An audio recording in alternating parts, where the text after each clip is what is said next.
Chamundeshwari. Today I am here with ABRSM All India Joint Organizing Secretary Guntha Lakshman ji. Welcome sir. Could you please tell us about ABRSM? ABRSM Akhil Bharatiya Rashtriya Shaikshik Mahasangh, working among the teachers and dedicated to address the issues of the faculty from KG to PG. It is the world's biggest teachers organization.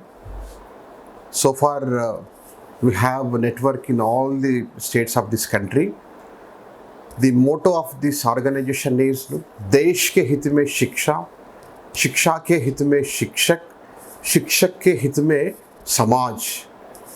Education must be in the interest of the nation, and teacher must be in the interest of the education, and society must be in the interest of the teacher.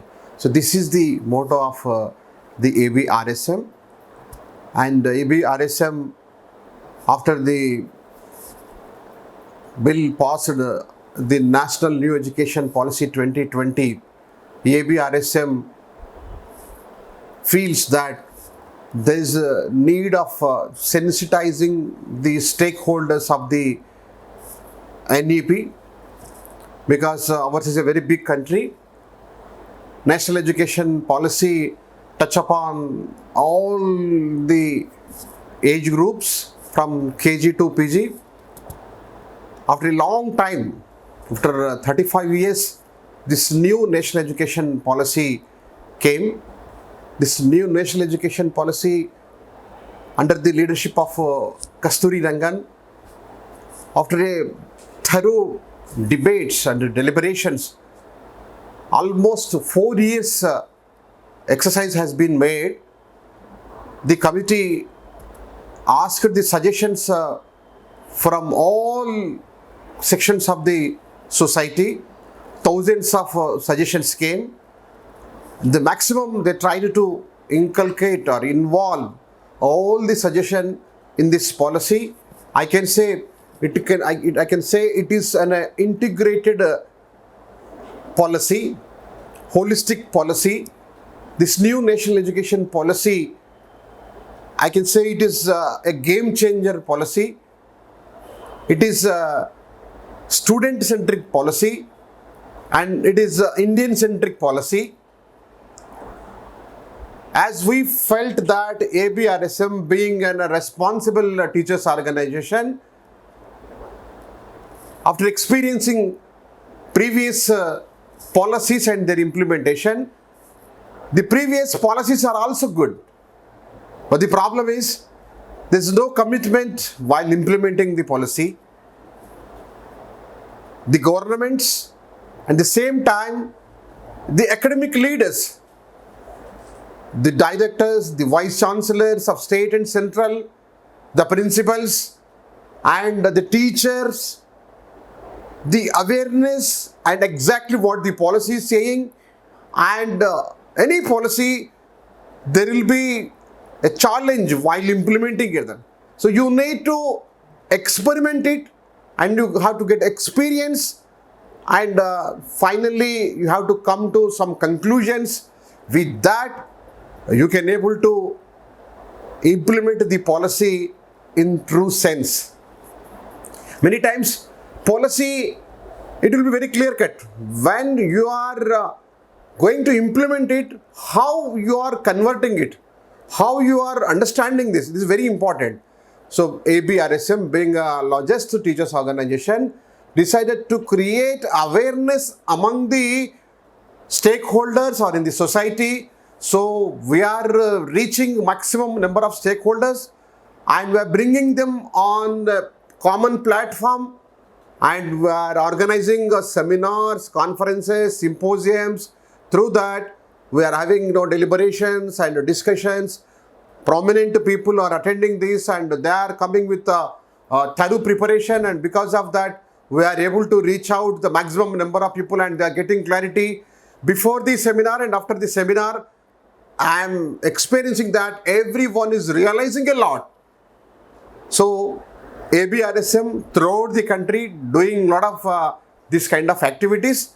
So in Tirupati, 22nd, 23rd of this March, organized a national level seminar where 25 states represented in this seminar, faculty members from government degree colleges, state universities, central universities, national premier universities take part on this national seminar, and the major premier and central institutions and other state organizations came together to be part of this seminar. IIT Tirupati, ISR Tirupati, Rashtriya Sanskrit Vidyapit, Mahila University, Padmavati Mahila University, SV University, ICSSR, and ICFI. And these are the universities and these are the organizations.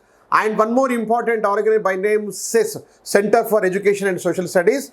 So all these organizations came forward, and ABRSM given a platform, and all together they come up, and we had a very fruitful seminar. More than 1,000 delegates from all over the country participated in this two-day national seminar, and I hope, and I'm firmly I can say everyone, the feedback says that the seminar was so successful, so fruitful. Sir, what are unique features of NEP 2020? In our country, we can see the quality of education is not up to the expectations. When you compare to international institutions, we are far away. So, lot of reasons behind that. The funds allocation and the way we are reaching the students and the state universities and the government institutions are very pathetic conditions. There is no teacher recruitments for a long time, and there is no fund allocation for research activity, and there is no big infrastructures, and the campuses are more in number, but the campuses are not vibrant. So this new National Education Policy 2020 suggested that the cut-off size of campuses, today almost 48,000 of campuses are there, and where many campuses are running with very few number, and this policy suggesting that the campuses should be less number and the student number must be in a big number. And the policy very clearly suggesting that there should not be standalone campuses. There should be multidisciplinary subjects, and everyone can have any kind of options. Everyone can come under one single campus. They according to their choice, they can have their education in the campuses. And same time, the policy suggesting that choice-based credit system. The student, now it is a very, the system is not up to the expectations. A mathematics student, if he or she wants to study the music, today the system is not allowing. Now this new education policy is allowing. A commerce student, if he wants to study economics or the sciences, now the policy is allowing. When a history students, if he wants to learn something about chemistry, this policy is allowing. So this is one important aspect, and multiple entry, multiple exit is also there. And whenever the student wants, he can skip and again he can join that. And there is an academic bank of credits, ABC. It is also very wonderful concept. And research foundation, the policy suggested throughout the country, research should be given more priority, and the 3-year degree courses now we are experiencing, the policy suggesting it should be 4 years. They should not be MPhil. If these 4 years, those who finish the 4 years degree course, directly they can join for a research activity. And apart from this, teacher education also should be given more priority. Quality teacher can produce quality outcome, quality student and quality training he can give. So there should be lot of reforms the policy is suggesting.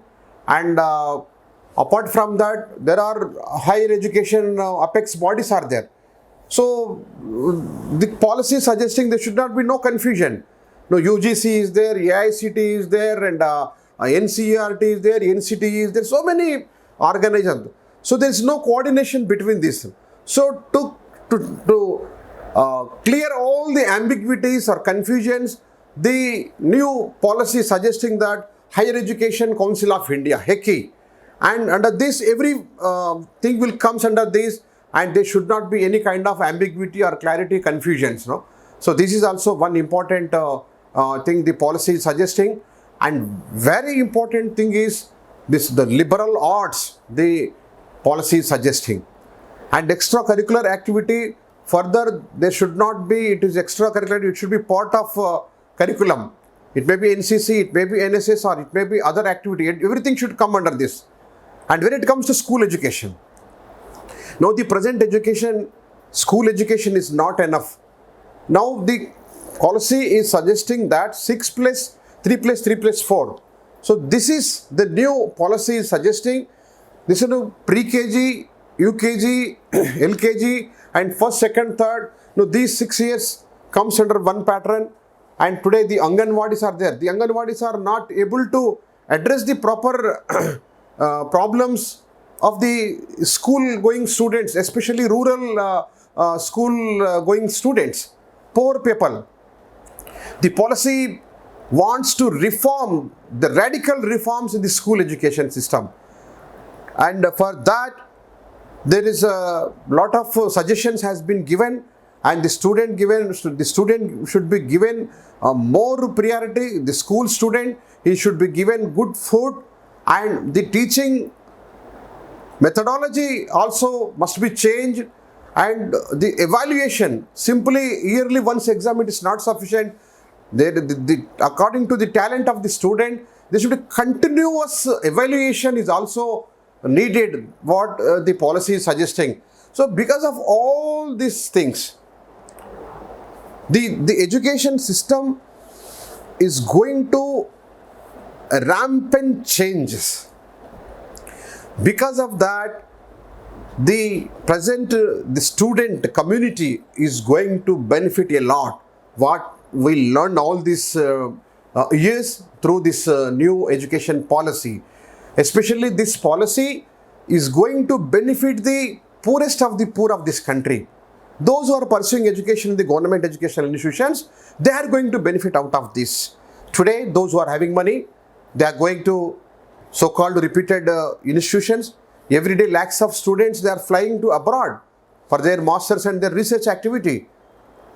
And here in our country also, those who are having money, they are from Shastra University to Ashoka University, Mahendra University, and Punjab Lovely University. There are many universities where the thousands of students are studying in a single campus, and they are paying huge of money. Why this was crazy? Because they are following today what the policy is suggesting. Whereas the government institutions, they are not following all those methodologies or theories, and the reforms are not implementing in the present government institutions. And today you see the national institution, national premier institution, it may be IITs, it may be ISS, it may be NITs. Since long back, they are implementing what the present the policy is saying. So now this policy envisages that it should be implemented at all the levels, in all the government institutions.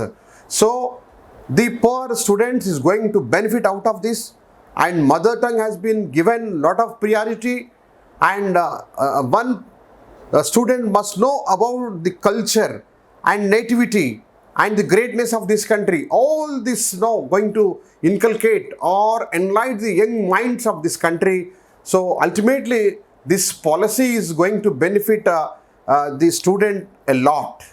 Sir, how NEP-2020 policy will affect the families? No, now you are asking the how the NEP-2020 impact on the families of this country.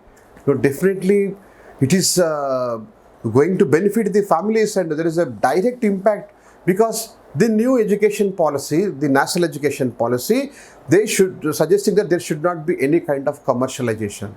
Today, the common families, the common men, they are worrying for the expenditure to spend on their children.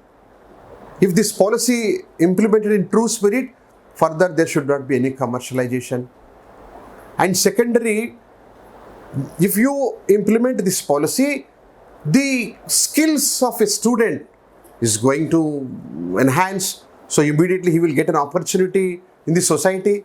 Naturally, it will helps the parents, and same time Indian ethos and the values of this country, culture. When you are going to inculcate all these things, naturally it is going to benefit the families and all the family members. They are going to benefit out of this. There's no doubt about this. All the families or the society is going to experience a new kind of changes, revolutionary changes. Ultimately, it is going to the common man and each and every family of this country. It is going to benefit all these things. And the policy is emphasizing on the traditional knowledge. In our country, you go to any state or any village, they are not learned people, but there is an Indian knowledge system is there. The policy is emphasizing that there should be synchronization of Indian knowledge system into curriculum, and ultimately it is going to benefit thousands of families. And the government is suggesting this new education policy, national education policy, offering lot of benefits, scholarship, internships to the poor students. If a poor student is going to address because of this policy, definitely it is going to be help the so many families. So I can say many things. Definitely, this is again I'm telling, it is pro-poor, pro-student, pro-Indian. And ultimately, it is going to change the, it is a game changer. Our country now, we are celebrating 75 years of Indian independence celebrations. And all these years, so we followed some policies. Now it is the high time. We have to compete with the international standards, global standards. And the entire globe is expecting brains from this country. So many multinational companies, CEOs are from our country, and many other companies, they are expecting CEOs from our country. And if you want to produce more number of such kind of CEOs or intellects in all the areas, it may be doctor, engineer, or business, or whatever, Indians are performing very well. And the international standard universities are reputed universities are there. In all these universities, the Indian students are performing very well. And when I'm interacted with the people in the Stanford University or other American universities, they said, no, why you have all the way you come here? No, here in our country, we are unable to get the quality education what we need. So this national education policy is going to address all these issues. So I appeal all the citizens of this country and the academicians and everyone, we need to bring change in the mindset of the people. For that, we have to sensitize the stakeholders, and everyone should own it, and so that we can see a new Bharat, a strong country. And education is everything. If education is going to address our Indian intellect is very, their level is very high. So now it is high time. Without no delay, this policy should be implemented at all levels. So unfortunately, few states are talking something else. It's not good. The government is going to increase the budget, and the budget allocations are the very important thing in this. And the government promised to spend a lot of money, 6% of GDP for education, and this policy is envisaging that, and the government approved it, and the government promised it, and I appeal the government of India also. As soon as whatever the promises that the government has given, it should be implemented immediately. and the apex bodies, and whatever the changes that the policy is asking or suggested, it should be implemented immediately, so that the implementation process is going to bring a lot of changes, lot of reforms, so that the people of this country, the students of this country, the parents of this country, they are going to have a confidence on this policy, and if they will benefit out of this, and it should become like a momentum. So then the policy purpose of this new national education policy is going to be fruitful, and I wish everyone should be part of this, and all the social organizations and all other organizations, they should work on this, and it is going to be a game changer. Let us together, we will work on it, and we will play a major role in implementing this new National Education Policy 2020. Namaste.